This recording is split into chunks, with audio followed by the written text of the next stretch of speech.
بسم اللہ الرحمن الرحیم بسم اللہ الرحمن الرحیم العلی العظیم الحمدللہ الذی جعلنا من المتمسکین بولایت امیر المؤمنین الحمدللہ الذی ہدانا لہذا وما کنا لنہتدی لولا ان ہدانا اللہ لقد جاءت رسل ربنا بالحق مولانا و مولا الثقلین جد الحسن والحسین مولانا ابو القاسم محمد اللہم صلی علی محمد و آل محمد الصلاۃ والسلام و اہل بیتہ الطیبین الطاہرین المعصومین المنتجبین الہداتیین المہدیین المنتجبین المنتخبین المظلومین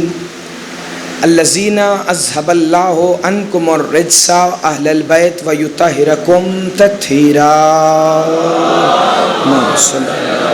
محمد و آل محمد قال سبحانہ وتعالی فی کلامہ المجید ومحکم خطابہ الحمید وقولہ الحق بسم اللہ الرحمن الرحیم وللہ المشرق والمغرب فأینما تولوا فثم وجہ اللہ ان اللہ واسع علیم با آواز بلند صلوات محمد و آل محمد۔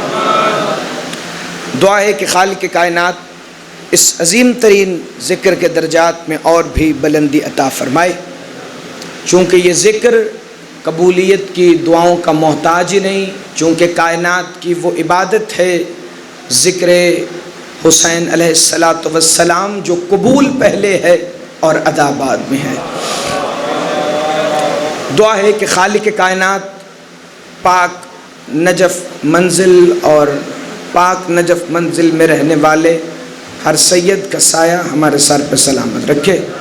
مولا پاک میرے سرکار بابا جی سید میسم تیمار بخاری سرکار کو صحت و سلامتی عطا فرمائیں اور صدا یہ غم سادات میں ان کی نسلوں میں ہمیشہ قائم و دائم رہے۔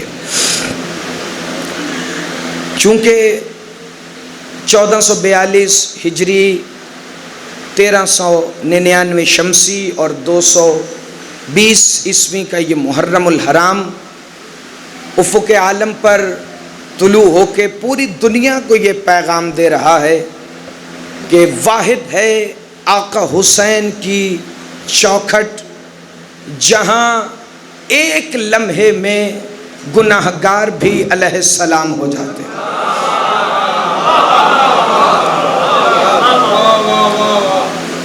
یہ مجلس صرف ہمارے اکٹھے ہونے کی جگہ نہیں، صرف ایک بیٹھنے کا مقام نہیں، یہ مکتب عشق ہے، یہ مدرسہ حسین ابن علی ہے، جہاں کے نصاب کا نام قرآن مدرس اعظم حسین ابن علی، اور یہاں وفاؤں کے سبق رب وفا پڑھاتے ہیں۔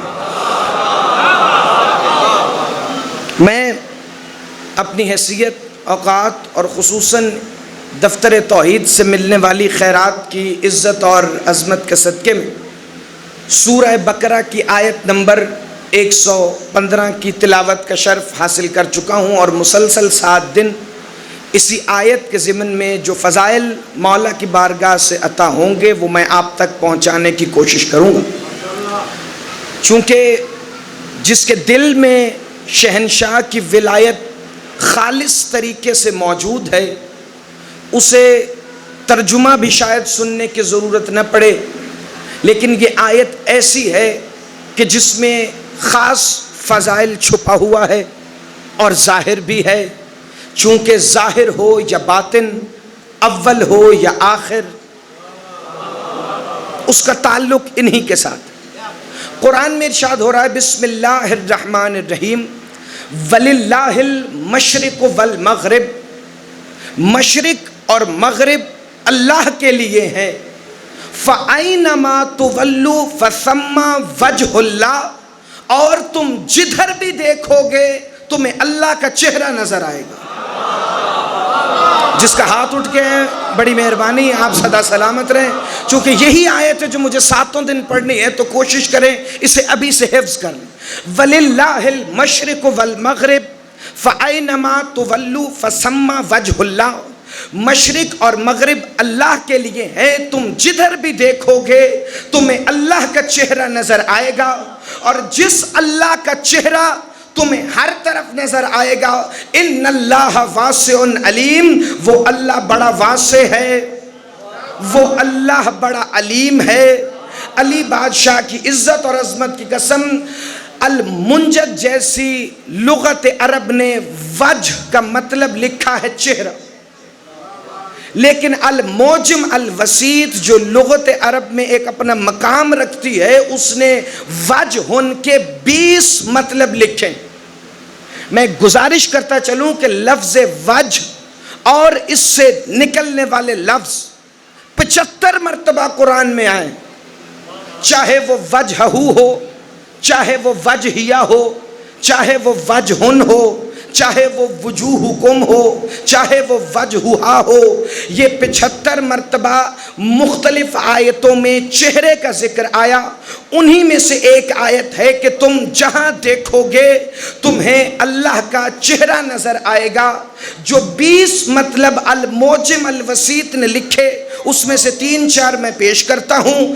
کسی قوم یا قبیلے کے سردار کو بھی وجہ کہتے ہیں، ستارے کے سامنے والے حصے کو وجہ کہتے ہیں، کسی انسان کی پہچان کے ذریعے کو وجہ کہتے ہیں، اور مکان کے دروازے والے حصے کو وجہ کہتے ہیں۔ جتنے مطلب وجہن کے لغت میں لکھے ہیں ان سب کا مطلب ہے نمایاں، سامنے والا حصہ یعنی پہچان۔ قبیلے کا سردار، قبیلے کی پہچان، ستارے کا سامنے والا حصہ، ستارے کی پہچان، گھر کا دروازے والا حصہ، گھر کی پہچان، انسان کا چہرہ، انسان کی پہچان۔ تو اب جو اللہ کا چہرہ ہوگا اسے دیکھ کے ہی تو اللہ پہچانا جائے گا۔ زندہ باد علی کے شیعہ، ہاتھ اٹھانا جس سے بات سمجھ رہا۔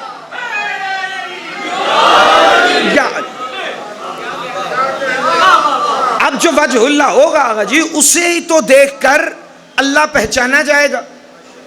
اچھا، اب اللہ نے کہا کہ میرا چہرہ ہر طرف، حالانکہ اور بھی چہروں کا ذکر اللہ نے قرآن میں کیا ہے۔ سورہ بنی اسرائیل میں بنی اسرائیل کے چہروں کا ذکر کیا ہے کہ جب دوسری خبر تمہارے لیے آئے گی تو تمہارے چہروں کو بگاڑ دیا جائے۔ پھر بابا کلیم سرکار کچھ چہروں ایسوں کا ذکر کیا ہے کہ اللہ نے کہا ہے ان پر ذرا سی مصیبت آتی ہے تو یہ چہرہ پھیر کر کافر ہو جاتے ہیں۔ پھر اللہ نے سورہ یوسف میں حضرت یعقوب کے چہرے کا ذکر کیا کہ جب یوسف کی قمیض یعقوب کے چہرے پہ آتی ہے تو اس کی بینائی لوٹ آتی ہے۔ یہ چہروں کا ذکر کیا، لیکن وہ سارے چہرے محدود تھے۔ اللہ نے کہا جو میرا چہرہ ہے وہ تمہیں ہر طرف نظر آئے گا۔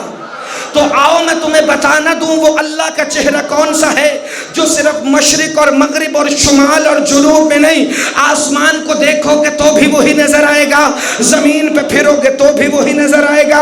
ہاں، کوئی دل کی آنکھوں سے دیکھے، کوئی اپنی آنکھوں سے دیکھے، کوئی محسوس کر کے دیکھے تو 1400 سال پہلے مسجد کوفہ کے منبر ابیض پر میرا اور تمہارا مولا ابی علی اپنے لسان وما ینطق کو جنبش دے کے فرما رہے تھے، بسم اللہ الرحمن الرحیم، انا سر الاسرار، انا شجرۃ الانوار، انا سمندل الافلاق، انا رئیس المسبحات، انا سریر الزراع، انا حفیظ اللواء، انا اول، انا آخر، انا ظاہر، انا باطن، انا مالک الملک، انا ذو الجلال والاکرام، انا عیسی الزمان، انا صاحب العصر والزمان، انا مطلع الاخبار الاولین، انا مطلع الوقاء الاخرین، انا سید العرب، انا سید العرب، انا غالب علی کل غالب، انا علی ابن ابی طالب، ایھا الناس، انا واللہ عین اللہ، انا واللہ ید اللہ، انا واللہ لسان اللہ،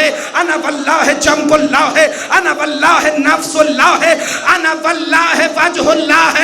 لوگوں یاد رکھو، جس چہرے سے اللہ پہچانے پہچانا جاتا ہے وہ کوئی اور نہیں، ابو طالب کا بیٹا۔ آپ جی، آپ صدا سلامت۔ بسم اللہ بسم اللہ میرے سرکار۔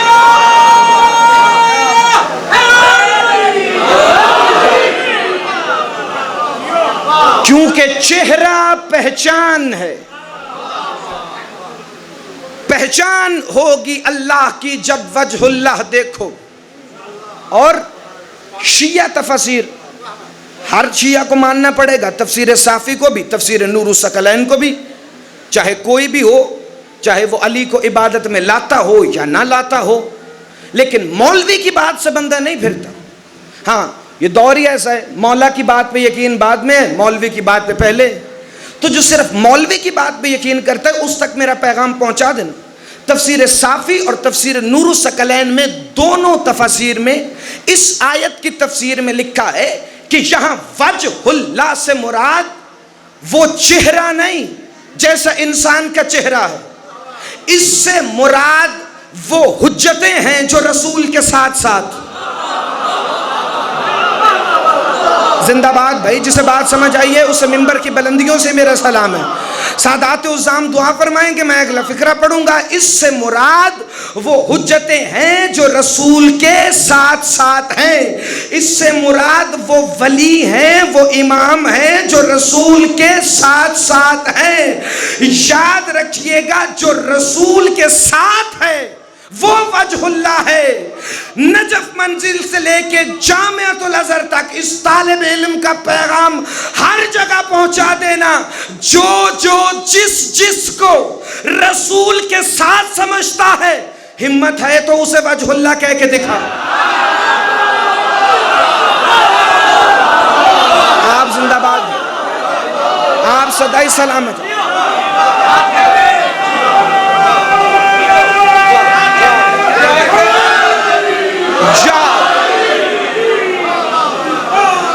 کہو وجہ اللہ۔ ہاں چونکہ جس کے یہاں علی ہو وہ کہہ سکتا ہے۔ تم نے نہیں سنا اللہ کا اعلان، کنتو کنزن مخفیہ، میں چھپا ہوا خزانہ تھا، میں نے چاہا میں ظاہر ہو جاؤں۔ میں نے کبھی مصطفیٰ کو آگے کیا، میں نے کبھی مرتضیٰ کو آگے کیا، کبھی مجتبیٰ کو، کبھی سید الشہداء کو۔ اور جب میں نے چاہا نا کہ میں کنتو کنزن ہی رہوں، تب میں نے محمد کو بیٹی عطا کی۔ زندہ باد بھائی، مل کے حیدری۔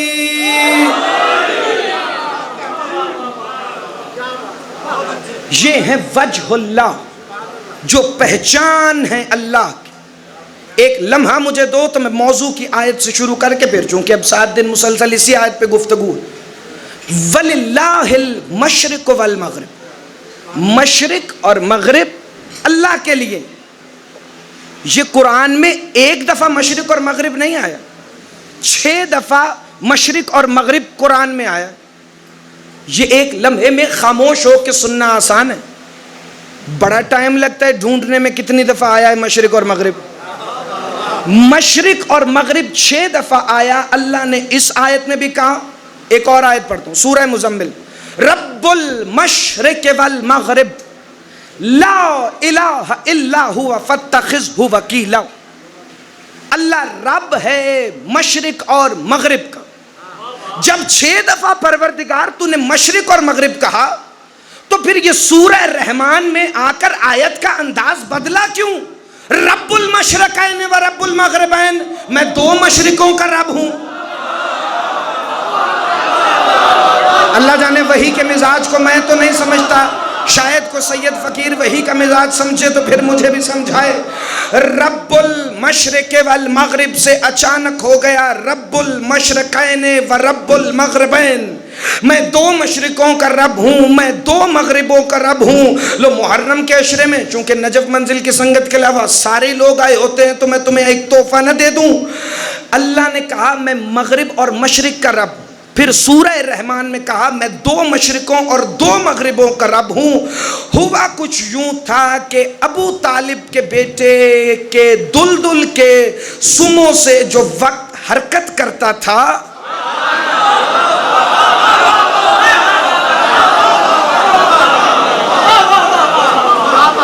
تو بادشاہ علی نے کہا دلدل تو ذرا سموں کو زمین پر رکھ، میں ان کو اپنا اختیار نہ بتا دوں۔ رسول اکرم پر نزول وحی شروع ہوا۔ میں جملہ کہنے لگا ہوں اور یہ جملہ ہے ہی پاک نجف منزل کی خیرات، اور کہیں سے یہ خیرات ملتی نہیں۔ سرکار مصطفیٰ نے علی بادشاہ سے کہا اپنے الرحمن و علم القرآن والے زانووں کو ذرا زمین پہ رکھیے۔ پھر رسول اکرم نے اپنے رأس الہیہ کو مولا علی کی گود سرکار ابو طالب کی آغوش سمجھ کے رکھا۔ ہاتھ اٹھانا جسے بات سمجھ آئے۔ علی مولا کی گود کو آغوش عمران سمجھ کر رسول اکرم نے سر رکھا۔ ادھر وحی کا نزول شروع ہوا۔ وہاں مجھے تجھے سمجھانے کے لیے ایک دفعہ عصر کا وقت ختم ہونے لگا۔ میرے مولا علی نے سورج کو اپنی عین اللہی نگاہوں سے دیکھا، اپنی انگشت اولی الامر کی پشت پر اگے ہوئے ناخن کن فیکون کو حرکت دی۔ یہاں سورج پلٹ کے واپس آیا، کیونکہ جہاں سے سورج نکلے وہ مشرق ہوتی ہے، جہاں سورج جائے وہ مغرب ہوتی ہے۔ مولا علی نے مغرب کو مشرق بنا کے سورج کو واپس کھینچا۔ قرآن کی آواز آئی اللہ 2 مشرقوں کا رب۔ زندہ باد جسے فضائل سننا آتا ہے۔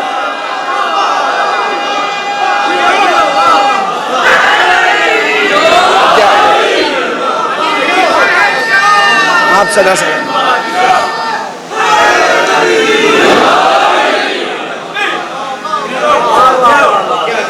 وہ 2 مشرقوں کا رب، وہ 2 مغربوں کا رب۔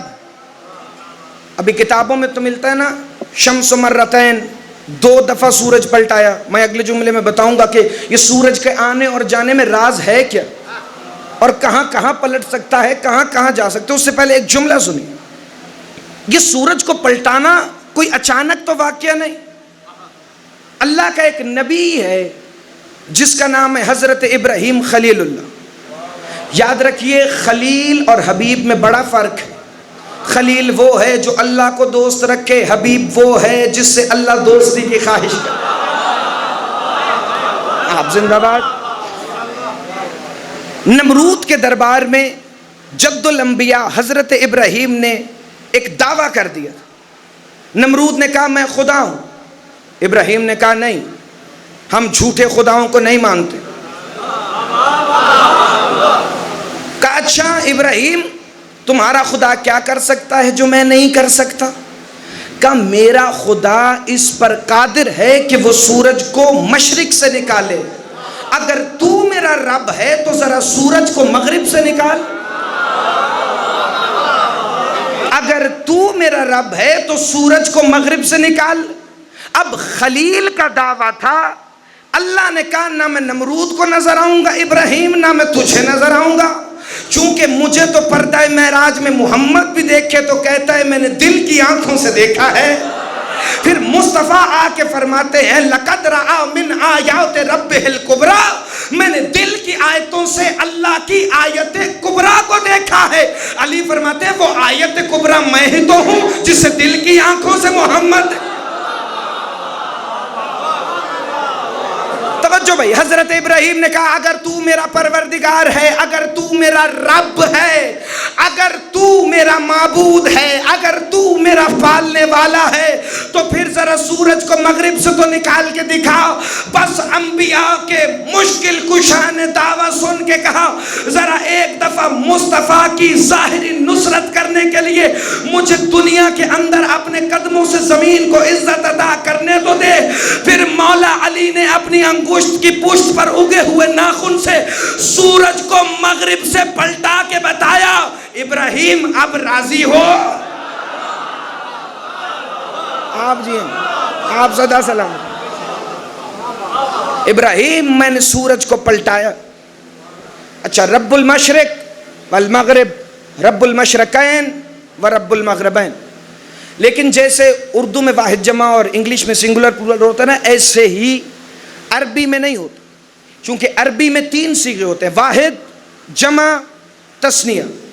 1 تثنیہ 2 جمع 2 سے زیادہ.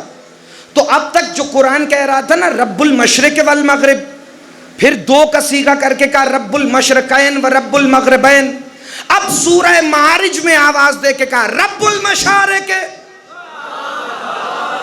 والمغارب. میں کئی مشرقوں کا رب ہوں، میں کئی مغربوں کا رب ہوں. کیونکہ جس دن میرے مولا علی نے دوسری دفعہ مغرب کو مشرق بنایا تو بندوں نے آ کے پوچھا یا علی یہ کیسے ہو گیا؟ مغرب مشرق بن گئی، مشرق مغرب بن گئی. مولا علی نے فرمایا صرف یہی نہیں، 360 مشرقیں ہیں، 360 مغربیں ہیں. ابو طالب کا بیٹا جہاں چاہے سورج بھیج دے، جہاں چاہے سورج بلا لے. اللہ نے کہا میں کئی مشرقوں کا رب.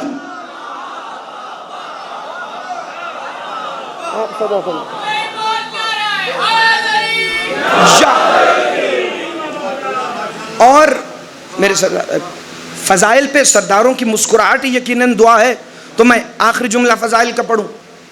اس بات پر 73 فرقہ اسلامیہ کے مولوی متفق ہیں کہ سورج کا جو نظام شمسی اللہ نے بنایا ہے تو سورج کو حرکت دینے کے لیے نوری تنابیں ہیں اس سورج کی.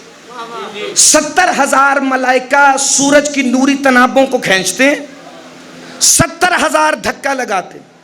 1,40,000 فرشتے اگر مل کر حرکت دیں تب سورج حرکت کرتا ہے. بندے نے پوچھا پھر مولا علی نے اشارے سے کیسے پلٹا لیا؟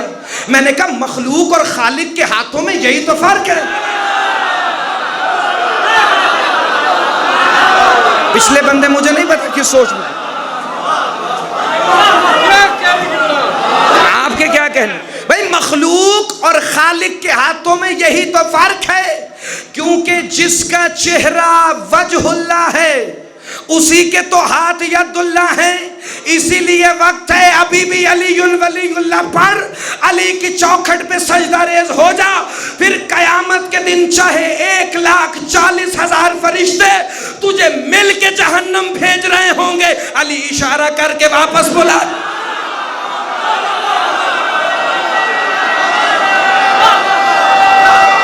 آپ جی آپ صدا سلام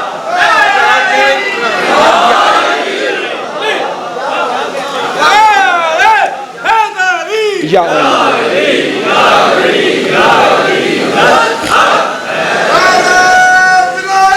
علی ولی اللہ. مل کے سارے جواب دیں. علی ولی اللہ.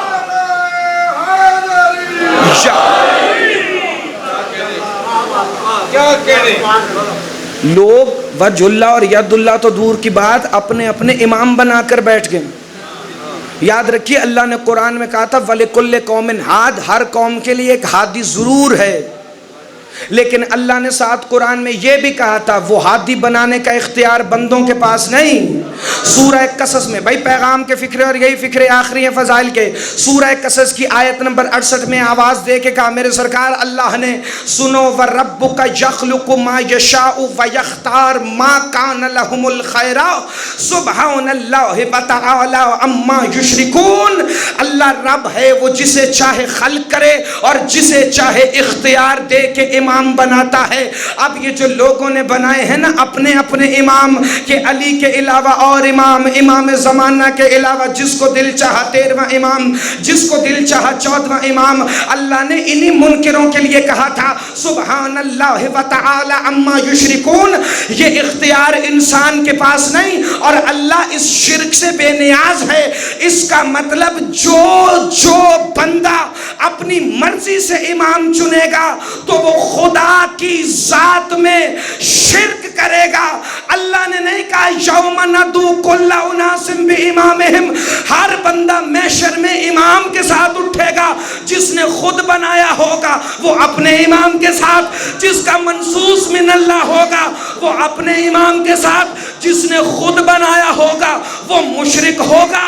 اب وہ مایا والے کپڑے پہن کر محشر میں اللہ کے سامنے نمازیں، روزے، حج اور زکوٰۃ لے کے جائے گا۔ اللہ کہے گا بدبخت کو جہنم میں پھینکو، میں مشرک کی نمازوں کا کیا کروں؟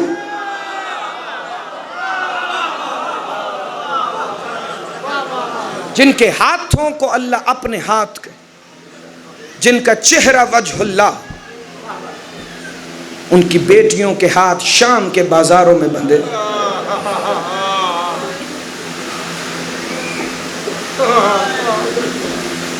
امام رضا شہنشاہ، میرے رب مشہد مولا، یا آسمان پہ محرم کا چاند جن کے اذن سے طلوع ہوتا، چاند کو دیکھ کے جن کی چوکھٹ کے لیے فخلہ نالیق کی آیت آئی ہے، انہوں نے اپنے پاؤں سے نالین مطہر کو جدا کیا۔ ابن شبیب رو کے کہتا ہے مولا یہ نالین جدا کیوں کی، یہ گریبان چاک کیوں کیا؟ رو کے سیدہ کے لال نے، تمہیں نہیں پتا محرم کا چاند طلوع ہو گیا؟ مدینے کے لوگ چاند آسمان پر نہیں دیکھتے، فرماتے ہیں معبود صداقت صادق آل محمد کے گھر سے گریے کی اتنی بلند آواز آتی تھی کہ ہم سمجھ جاتے تھے محرم کا چاند طلوع ہو گیا۔ ہم کچھ نہیں نہ ہماری عزاداری، وہ عزادار اور ہیں جو عزادار ہونے کا دعویٰ کر سکتے۔ ہم تو نہ رو سکتے ہیں نہ رلا سکتے ہیں، نہ مولا کی منشا کے مطابق رونے والی شکل بنا سکتے۔ منصور رو رہا تھا محرم کا چاند دیکھ کر بصرے میں، بیوی چھت پر آ گئی، کیوں روتے ہو چاند دیکھ کر؟ صبح گھر میں مجلس ہے، اتنے کام ہے، چلو کام کرو۔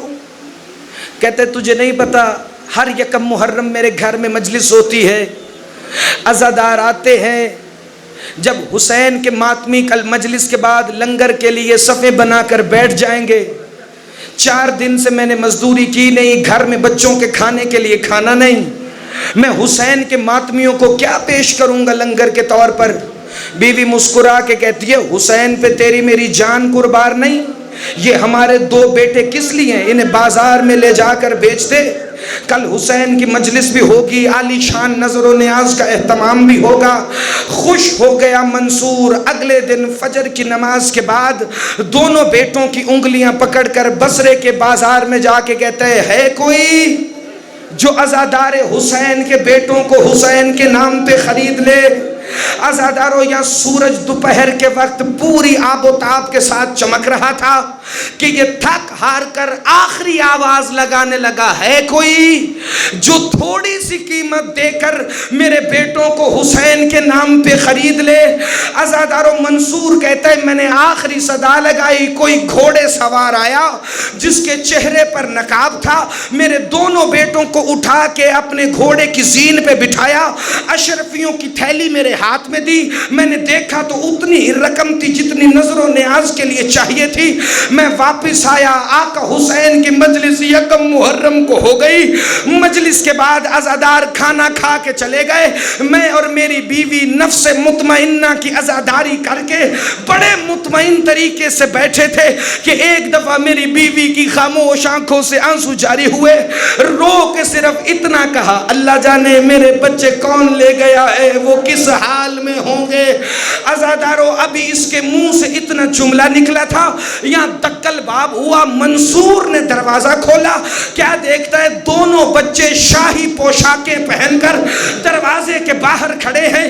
منصور کی بیوی کہتی تمہیں حسین کے نام پر بیچا تھا، تم واپس آئے تو آئے کیوں؟ کہنے لگے اماں پوری بات سن لے، وہ جو گھوڑے سوار ہمیں ساتھ لے گیا تھا وہ ایک ایسے محل میں گیا جہاں یاسین کے قالین تھے، جہاں سورہ رحمان کے پردے تھے، جہاں تطہیر کی آیتیں چلتی پھرتی تھی، تخت پہ ایک ملکہ عالیہ پہلو پہ ہاتھ رکھے بیٹھی تھی، وہ گھوڑے سوار ہم دونوں کو لے کے داخل ہوا، وہ ملکہ نے اٹھ کر استقبال کیا، کہا حسین یہ کون ہے؟ کہا اماں یہ میرے نام پہ بک رہے تھے، حسین گوارا نہیں کرتا بکے حسین کے نام پر، لے کوئی اور۔ جزاک اللہ جزاک اللہ. کہا اماں جملہ سننا، یکم محرم پوری رات اکیلے رونے کے لیے کافی. کہا اماں اس کے بعد ایک عجیب منظر ہوا. اماں اس معظمہ کے ارد گرد بیٹے کھڑے تھے. اماں ایک منظر بڑا عجیب تھا. اس کے ایک بیٹے کے دونوں بازو ظاہراً ساتھ نہیں تھے. اماں اس بیوی نے اس بیٹے سے کہا ذرا ان کے لیے شربت تو خود لے کر آ. اماں وہ جیسے تیسے ہمارے لیے شربت لے کے آیا. اماں اس معظمہ نے ہمیں اتنے پیار سے کھانا کھلایا جتنے پیار سے تو نے کبھی نہیں کھلایا. اماں ابھی یہ معاملہ چل رہا تھا کہ تیری آنکھ سے آنسو گرنے کی آواز اس معظمہ کو آئی تو اس نے رو کے کہا شبیر ان بچوں کو ان کی ماں کے پاس چھوڑا. سیدہ کی ممتا یہ برداشت نہیں کرتی کسی ماں کی گودی اجڑ جائے. عزادارو وہی سخی حسین اماں کی قبر پہ کھڑے ہو کے رو رہے تھے. بی بی فرما رہی تھی حسین ہر کوئی روئے، حسین تو نہ رویا کر، حسین تو نے ابھی بڑا رونا ہے. کہ اماں زخمی پہلو ہے، اماں جلتا ہوا دروازہ ہے، اماں بابا کے گلے میں رسی ہے، اماں تیرے اتنے مصائب گزر گئے، حسین روئے نہ تو کیا کرے. کہ آج صرف میرا دروازہ جلا ہے، کل شام غریبہ میں تیرا پورا گھر جل جائے گا. آج میرے علی کے گلے میں رسی ہے، کل تیری فضہ سے لے کر 4 سال کی معصومہ تک 64 بیبیاں ہوں گی، ایک رسی ہوگی. میرا صرف پہلو زخمی، تو سر سے لے کے پیروں تک کئی تیر کئی تلوار